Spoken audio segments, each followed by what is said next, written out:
ওমরে ফারুক রাদিয়াল্লাহু তাআলা আনহু, the super hero of this ummah. এই উম্মার সুপার হিরো তিনি, ঠিক কিনা?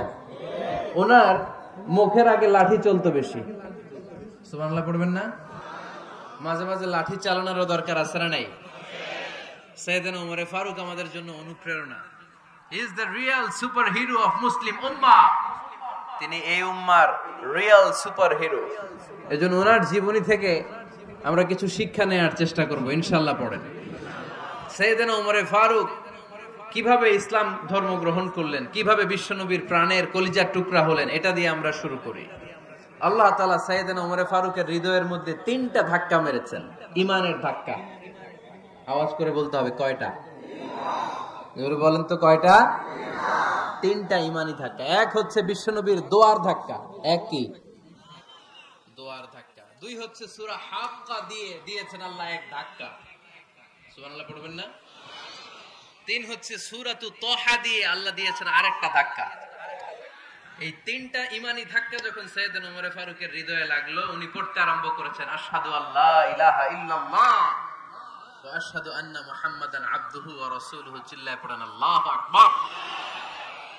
বিশ্বনবী মক্কায় বসে বসে তাহাজ্জুদের সালাত পড়ে আল্লাহর কাছে দোয়া করলেন, আল্লাহুম্মা আইজ্জাল ইসলাম বিআহাব্বির রাজুলাইনি ইলাইক।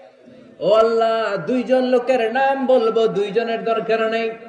এই 2 জনের একজনকে আপনি ইসলামের সুশীতল ছায়া তলে এনে ইসলামকে বিজয় দান করে দেন। মুহূর্তের মধ্যে দোয়াটি কবুল করে নিয়েছে কে? বিশ্বনবী বললেন, আল্লাহ 2 জনের নাম বলবো আজকের দোয়ায়। আবি জাহল ইবনে হিশাম, হয়তো হিশামের বেটা আবু জাহলকে আপনি ইসলামের ভিতরে নিয়ে আসেন, কিংবা ওমর ইবনুল খাত্তাব, খাত্তাবের বেটা ওমরকে আপনি ইসলামের ছায়া তলে নিয়ে আসেন। ওমরে ফারুকের জন্য দোয়াটা কবুল করে নিয়েছে কে?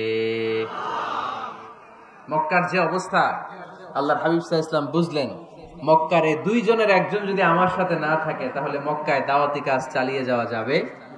আল্লাহরে বললেন, আল্লাহ বেশি চাই না, এই 2 জনের একজন, হয় আবু জাহেল নয় ওমর, হয় আবু জাহেল নয় ওমর। বিশ্বনবী যখন দোয়া করলেন, এই দোয়ার একটা ঈমানি ধাক্কা, নুরানি ধাক্কা সাইয়েদনা ওমরে ফারুকের হৃদয়কে স্পর্শ করে ফেলল। দোয়া ইজ লাইক এ মিসাইল। এই যে আমরা দোয়া করি, এটা মিসাইলের মতো। যুদ্ধে মিসাইল হামলা করে না? মিসাইল হামলা করার পরে এই মিসাইল লক্ষ্য বস্তুতে যে ভেদ করে, ঠিক কিনা? তেমনি দোয়ার মতো যদি আপনি দোয়া করতে পারেন, আপনি যেই জন্য দোয়া করেছেন ঠিক ওই জায়গায় যে আপনার দোয়া স্পর্শ করে। সুবহানাল্লাহ পড়বেন না? বিশ্বনবীর দোয়ার মাধ্যমে প্রথমে সাইয়েদনা ওমরে ফারুকের হৃদয়ে এক ধাক্কা লাগলো। 2 নম্বরে রব্বুল আলামিন সূরাতুল হাক্কা দিয়ে ওমরে ফারুকের হৃদয়ের মধ্যে দিলেন এক ধাক্কা। পড়েন আল্লাহু আকবার। কোরআনের ভেতরে সূরাতুল হাক্কা নামে একটা সূরা আছে না নাই?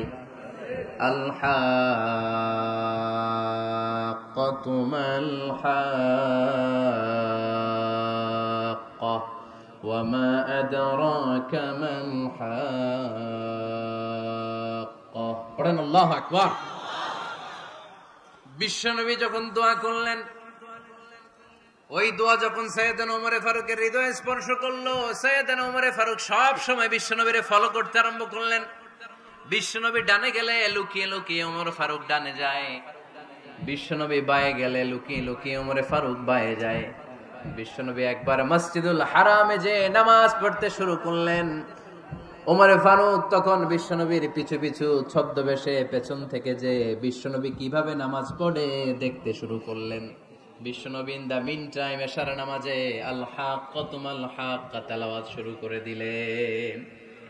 আল হাক্কাতু মাল হাক্কা তেলাওয়াত শুরু করে দিলেন। তেলাওয়াত করতে করতে বিশ্বনবী যখন তেলাওয়াত করতেছে, ওমরে ফারুক এরকম দুলতেছে আর মজা পাচ্ছে। ও মিয়া, বিশ্বনবীর কণ্ঠ বুঝি আমার মতো কণ্ঠ, আপনার মতো কণ্ঠ, আহমদ বিন ইউসুফের কণ্ঠ, আব্দুল বাসিতের কণ্ঠ না? বিশ্বনবীর গলায় যে কি সুরের ঝংকার আল্লাহ দিয়েছেন, কি সুরের লহরী আল্লাহ দিয়েছেন, একবার যে শুনতো পাগল হয়ে যেত। আল্লাহু আকবার। বিশ্বনবী সূরা হাক্কা মন্ত্রমুগ্ধ তেলাওয়াতে মন্ত্রমুগ্ধ সুর দিয়ে, মন্ত্রমুগ্ধ কণ্ঠ দিয়ে তেলাওয়াত করতে লাগলেন এশার সালাতে। ওমরে ফারুক বলতে লাগলেন, ওমরে ফারুক যত শুনেন অবাক হয়ে যায়, যত শুনেন অবাক হয়ে যায়, যতই শুনে অবাক। কিরে? কারণ তিনি আরবি ভাষা বুঝতেন। এত সুন্দর শব্দের গাঁথনি, এত প্রাঞ্জল বর্ণনা, এত সুন্দর অন্তমিল, এটা কবিতা না হয়ে পারে না। উনি মনে মনে ভাবলেন, এটা মনে হয় কবিতা। It might be poem, it could be poem. Muhammad মনে হয় কবি হয়ে গেছে, তার কাব্য প্রতিভা দিয়ে সে এটা বানিয়েছে। তা না হলে এত সুন্দর কথা, এটা কবিতা না হয়ে পারে। ইন দ্য মিন টাইম বিশ্বনবী কিন্তু দেখতেছে না যে পেছনে ওমর। বিশ্বনবী তেলাওয়াত করছিলেন। ইন দ্য মিন টাইম বিশ্বনবী পড়ছিলেন, ওমা হুয়া বিকাউলি শাইরিন কলিলাম মা তুমিনুন। এর অর্থ হলো, এটা কোনো কবির কথা নয়, খুব অল্প সংখ্যক লোকই তোমরা ঈমান আনো। সুবহানাল্লাহ পড়ে। এটাকে বলে কোইন্সিডেন্ট। কোইন্সিডেন্ট হুট করে অনেক সময় মিলে যায়, যায় কি যায় না? আপনি একজনের কথা ভাবতেছেন,